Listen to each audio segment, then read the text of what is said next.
ajunta tesouros e não é rico para com Deus. Portanto vos digo, não estejais apreensivos pela vossa vida sobre o que comereis, nem pelo corpo sobre o que vestireis. Mais é a vida do que o sustento, e o corpo mais do que as vestes. Considerai os corvos, que nem semeiam, nem cegam, nem têm despensa, nem celeiro, e Deus os alimenta. Quanto mais valeis vós do que as aves? E qual de vós, sendo solícito, pode acrescentar um côvado à sua estatura? Pois se nem ainda podeis as coisas mínimas, por que estáis ansiosos pelas outras?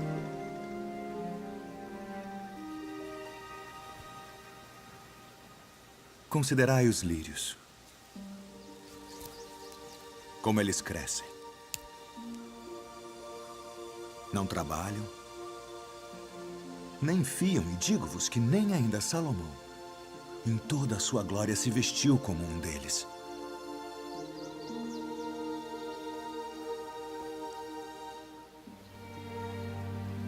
E se Deus assim veste a erva que hoje está no campo e amanhã é lançada no forno, quanto mais a vós, homens de pouca fé. Não pergunteis, pois, que haveis de comer, ou que haveis de beber, e não andeis inquietos.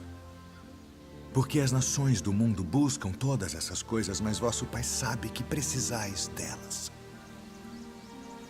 Buscai antes o reino de Deus.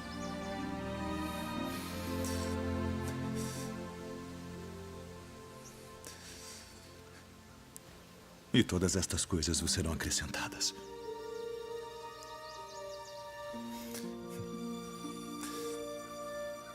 Não temais, ó pequeno rebanho,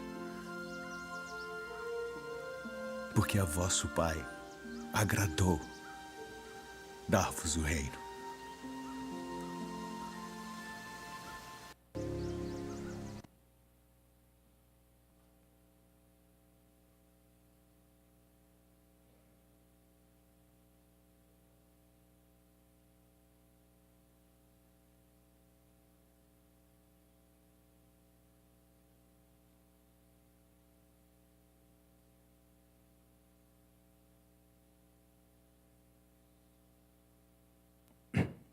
Obrigado. Feliz sábado. Mateus 6, por favor. Mateus capítulo 6. Sem fio não vai funcionar, né?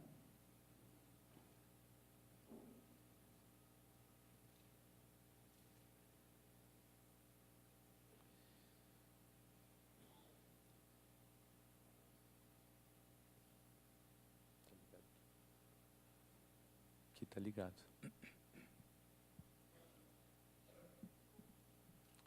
Canal 9. Não?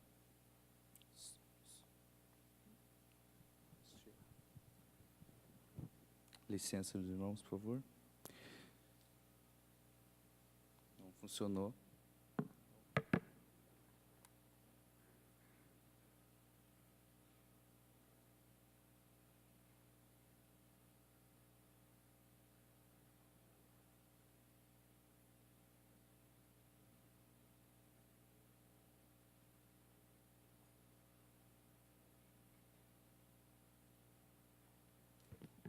Tudo prontinho? Muito bem. Queria convidar os irmãos aqui a fazer uma viagem. Vamos? Estão preparados? Quero convidar vocês a irem para esse monte. O Monte das Bem-aventuranças. Esse monte se encontra às margens do Mar da Galileia. Esse mar que vocês estão vendo aí é o Mar da Galileia. Esse monte aqui é um monte grande.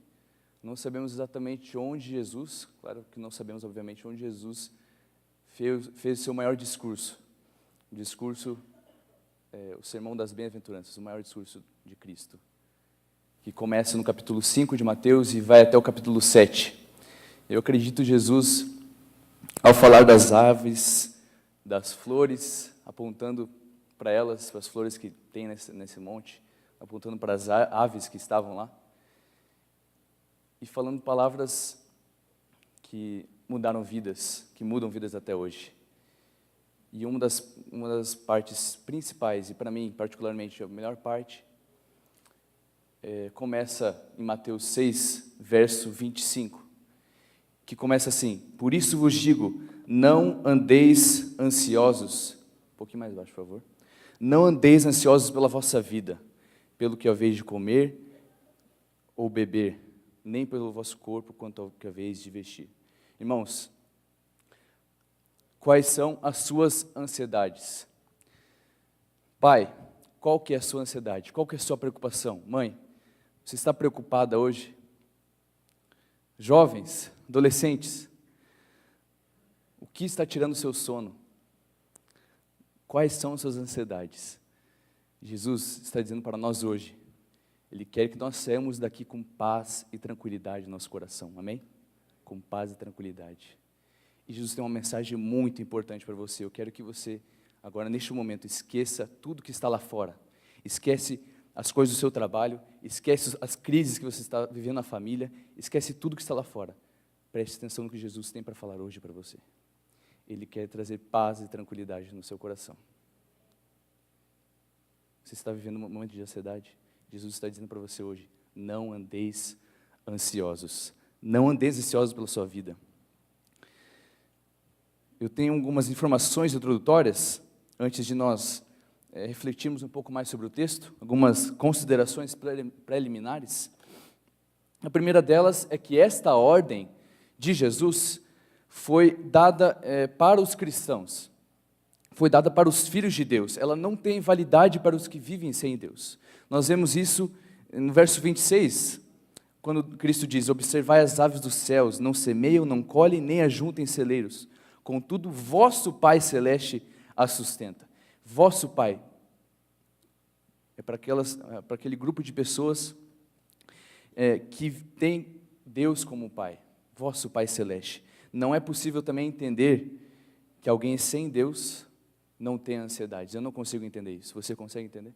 Eu não consigo nem entender que alguém sem Deus consiga pegar no sono. Então, a primeira consideração que eu quero trazer para vocês é que essa ordem, não andais ansiosos, é para nós cristãos. É importante que saibamos disso. Segunda informação, precisamos saber de qual ansiedade Jesus não está falando. A primeira delas, ele não está se referindo às preocupações normais da vida. Jesus não está dizendo que é pecado você ter alguma preocupação ou até uma ansiedade momentânea, algum certo nível de ansiedade. Isso é natural.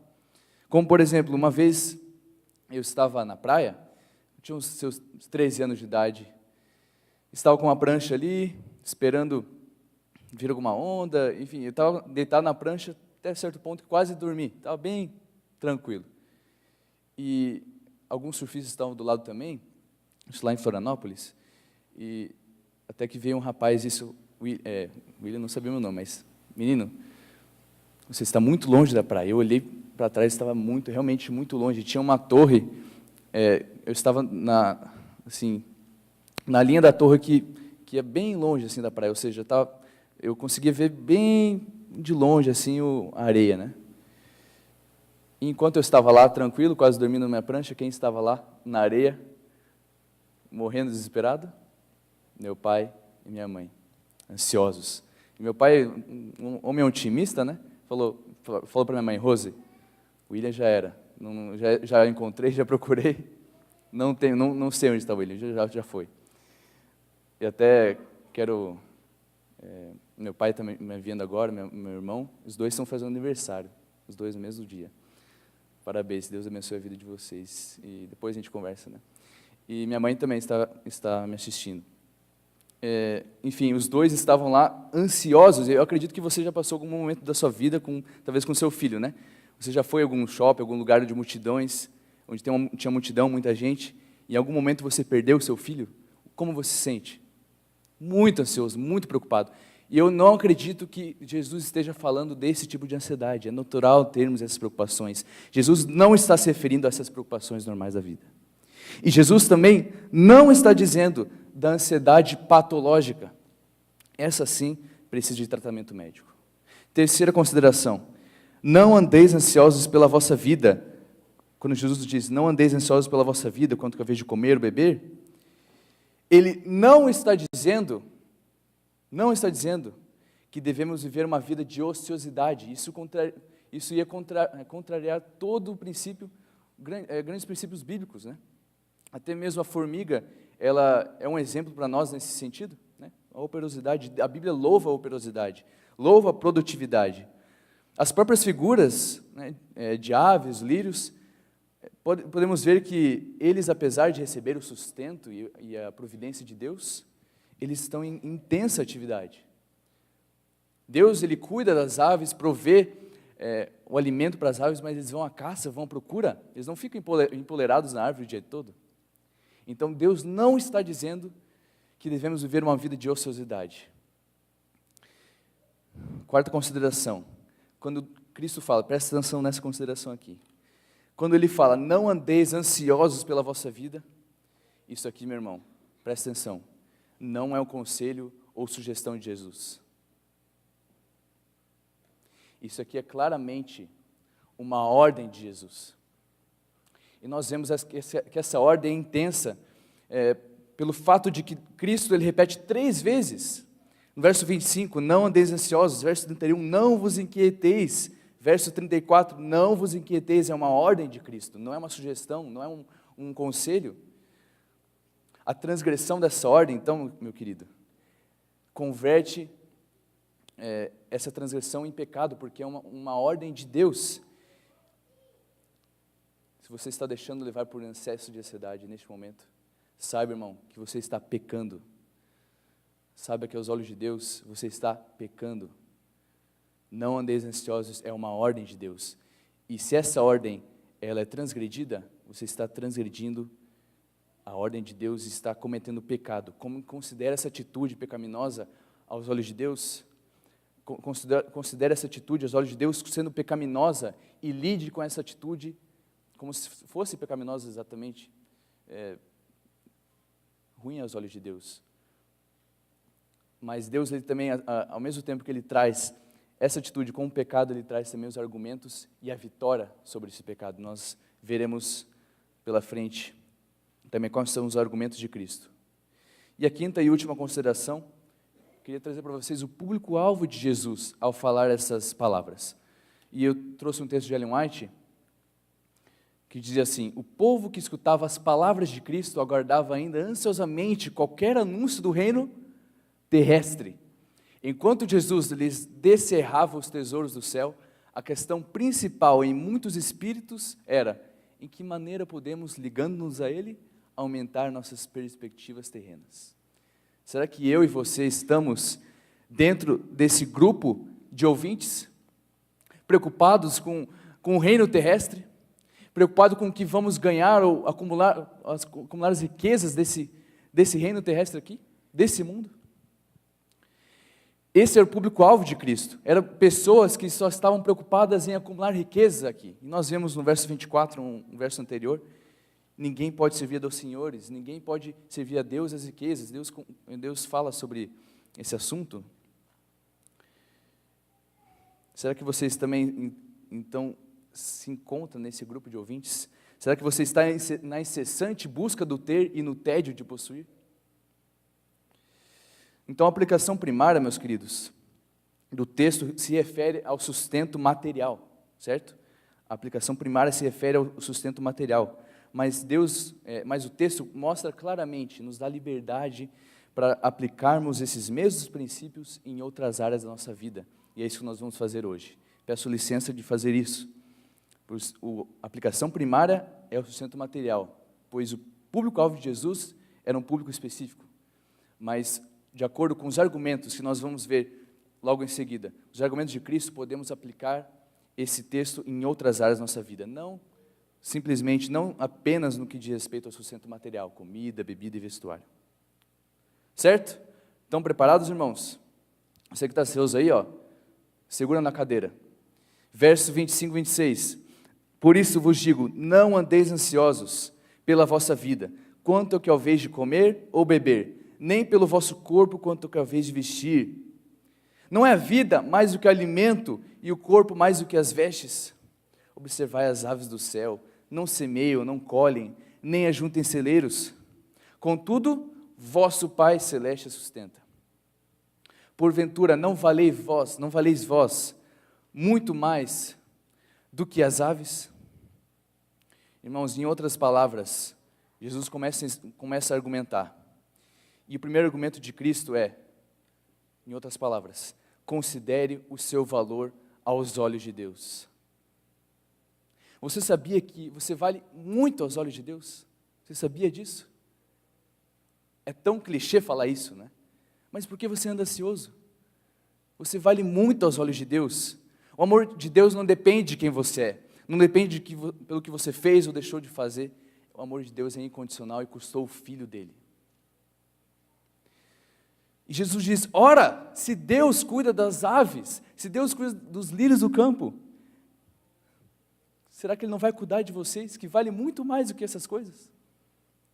Esse mesmo tipo de argumento é usado em outras partes da Bíblia. Em Romanos 8:32, diz, aquele que não poupou seu próprio filho, mas o entregou por todos nós, como não nos considerar juntamente com ele, gratuitamente, todas essas coisas? Mesma argumentação. Nós fomos comprados por alto preço, irmãos. Você foi comprado por alto preço, e eu quero que você considere isso. O seu valor perante Deus, você vale muito. Você vale muito aos olhos de Deus. Por que você está ansioso?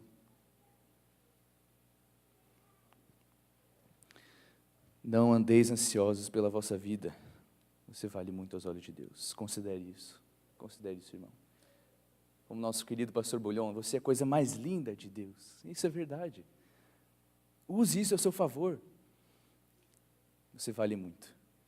E a argumentação de Cristo, ela tem uma lógica. Ele continua no verso 28, e por que andais ansiosos quanto ao vestuário? Considerai como crescem os lírios do campo, eles não trabalham nem fiam. Eu, contudo, vos afirmo que nem Salomão, em toda a sua glória, se vestiu como qualquer deles. Ora, se Deus veste assim a erva do campo, eu imagino Cristo carregado de emoções falando isso. Eu não imagino Cristo como se estivesse falando isso, como estivesse lendo, mas imagino uma emoção, uma forte emoção de Cristo falando para os seus filhos hoje. Naquele dia eu imagino Cristo falando com fortes emoções e é da mesma forma hoje para nós. Ora, se Deus veste assim a erva do campo, verso 30, que hoje existe e amanhã é lançada no fogo, no forno, quanto mais a vós outros, homens de pequena fé, quanto mais a vós outros. Irmão, você está ansioso com alguma coisa? Essa ansiedade pecaminosa? Você está ansioso porque o seu trabalho está fraco e você está precisando de dinheiro? É isso? Pai, você está ansioso porque o seu filho não te escuta mais, te desobedece? Você está ansioso porque o seu casamento não está indo aquelas coisas? Você está ansioso porque as suas expectativas da sua vida estão se diluindo? Não está conseguindo cumprir as suas expectativas de vida? Cristo fala, não andeis ansiosos. Em outras palavras, ele diz, considere a providência de Deus.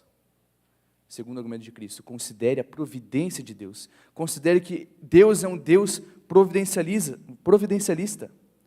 E quando Jesus ele usa, quando se refere das flores, ele usa um argumento contrastante. Se Deus cuida daquilo, Ele provê aquilo que é simples, que são as flores. Se Deus cuida das flores e das aves, muito mais de nós, muito mais do que é extraordinário, nós, o ser humano, se Ele cuida das coisas simples, será que Ele não vai cuidar da gente também? Então por que você anda ansioso? E a busca incessante do desnecessário, ou a ansiedade que você tem hoje, relata a Deus que a sua providência não é o suficiente. Eu lembro de que tinha, quando criança, vários bichos de estimação. Sempre gostei de cachorro, passarinho, peixe. Meu pai gosta também bastante. Ele ama peixe e pássaro. Tem um aquário enorme na casa dele. A casa dele pode ser minúsculo, um cubículo, mas vai ter um aquário enorme lá, que é a TV dele, a televisão dele. Fica lá horas olhando o aquário. E eu, desde criança, gostei também. E eu tinha um passarinho que foi o meu bicho de estimação favorito. Era uma calopsita. Vocês lembram a história das crianças que teve uma vez aqui? Trouxeram uma calopsita, né? Aquele que tem um topetinho, bochecha vermelha, até parecido comigo às vezes. Topete, bochecha vermelha.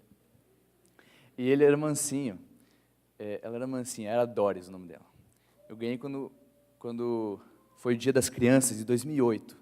E tive ela por 5 anos. Ela caiu 2 vezes do 5º andar, porque ela tinha uma asa que a gente cortava a asa para que ela não pudesse voar. Mas ela era esperta, fugia. E a gente morava sempre no 5º andar. Ela caiu 2 vezes do 5º andar e não morreu. Mas eu prometo para vocês, eu juro para vocês que eu tentava cuidar muito bem dela. Dava comidinha, dava água. Às vezes meu pai tinha que lembrar, filho, vai lá, está sem comida, tem que trocar o jornal. E por que eu fazia isso? Um motivo. Mesmo, obviamente, não ter gerado a calopsita, o passarinho, eu cuidava dela porque ela era minha. Ela era minha. Você é de Deus, meu amigo. Meu irmão, você pertence a Deus. Ele vai cuidar de você. Se eu, quando criança, cuidava do meu passarinho, você acha que Deus, seu Criador, criado à imagem e semelhança de Deus, criado à imagem e semelhança dele, será que Ele não vai cuidar de você? Claro que Ele vai. Aí Jesus evidencia que essa ansiedade é, antes de qualquer coisa, um problema de falta de fé. Homens de pequena fé. E nós lembramos a história dos discípulos no mar. Homens de pequena fé. Por que andais ansiosos? Essa ansiedade é uma ofensa a Deus. Lide com isso como uma ofensa a Deus. É uma declaração de que Deus é um Criador irresponsável com as suas criaturas. Você conhece a teoria deísta? Sabe o que é o deísmo? O deísmo diz que é uma crença em um Deus ou uma força superior que foi o autor da criação. E nós acreditamos isso de uma forma. Acreditamos que houve um Deus que criou, sim. Porém, o deísmo diz e acredita, ou melhor, não acredita na existência de um Deus providencialista. E eu digo para você, irmão, me arrisco em dizer isso, que por não confiar na providência de Deus, te faz próximo ou igual a um deísta. Essa ansiedade por não confiar na providência de Deus te faz um deísta, não declarado. Então, por que você está ansioso? Se você está ansioso, irmão, coloque uma coisa na sua cabeça. Deus não é um Criador irresponsável. Se Ele te criou, se Ele criou as aves, Ele vai cuidar delas. Se Ele criou as flores, Ele vai cuidar delas. Se Ele criou você, Ele vai cuidar de você também. Você acha que Deus iria criá-lo e abandoná-lo sem o cuidado? Você acha que Deus iria conduzir os seus passos até esse país e neste momento de crise financeira Ele vai te abandonar neste momento agora? À mercê das suas debilidades? Você acha que a família que foi instituída de forma sagrada por Deus, neste momento de crise, Ele vai te abandonar? Você acha isso mesmo? À mercê dos seus próprios esforços, das suas debilidades para solucionar essa crise? É assim que você acha que Deus está agindo com você? É assim mesmo?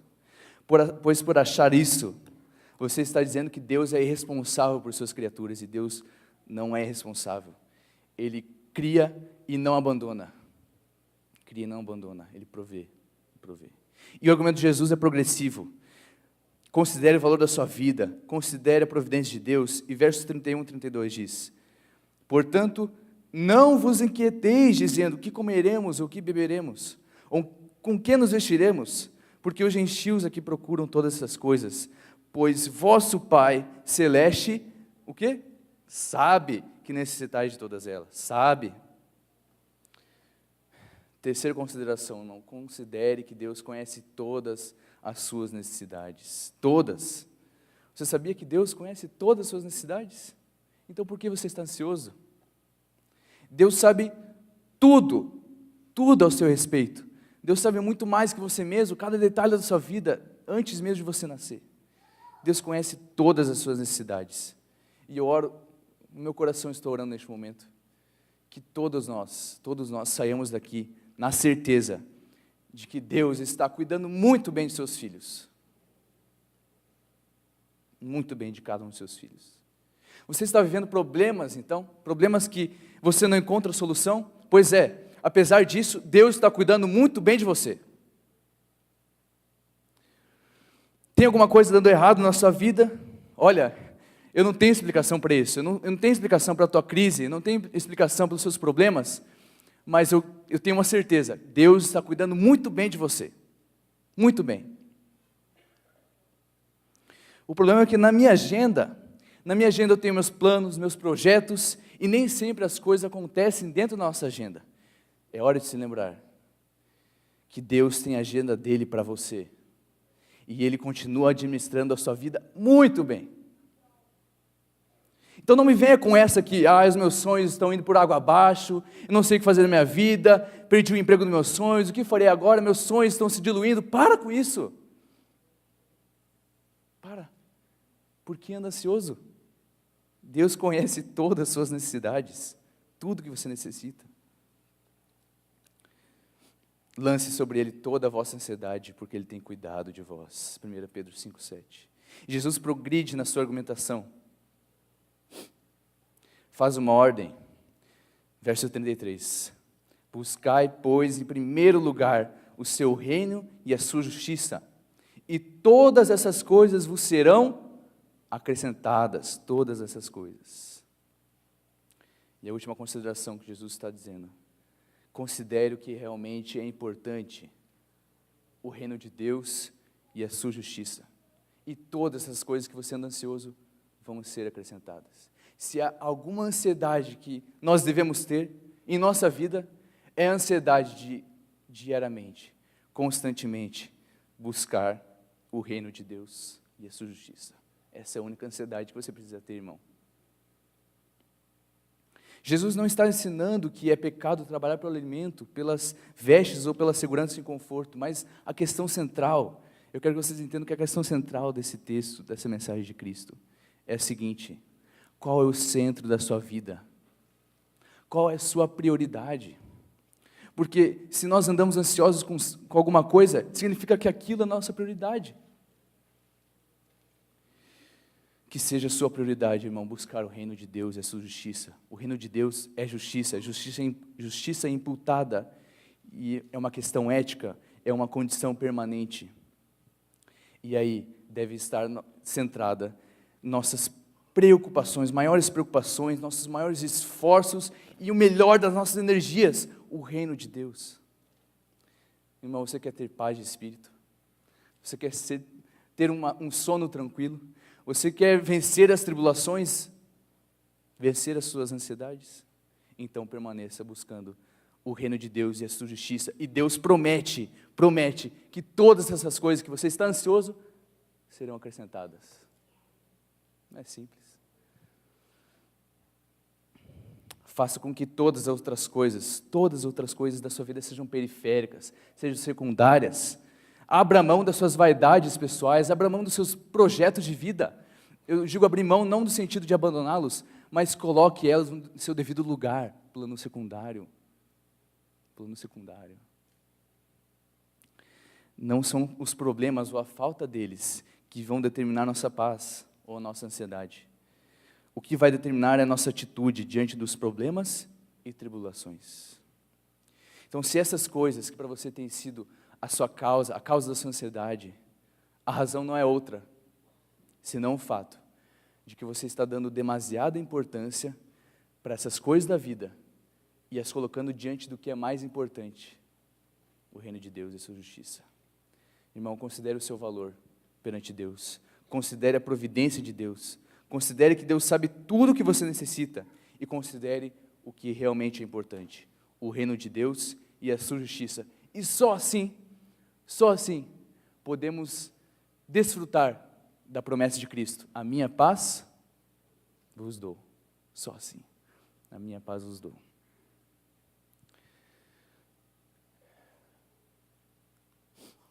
Esse museu, essa entrada aqui é de um museu no Cairo, lá no Egito. Esse museu tem um acervo enorme de coisas que foram encontradas lá no Egito, né?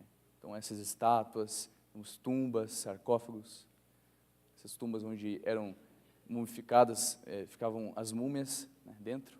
Temos muitas coisas lá, um acervo enorme de coisas, um dos museus que mais tem acervo de coisas, de objetos.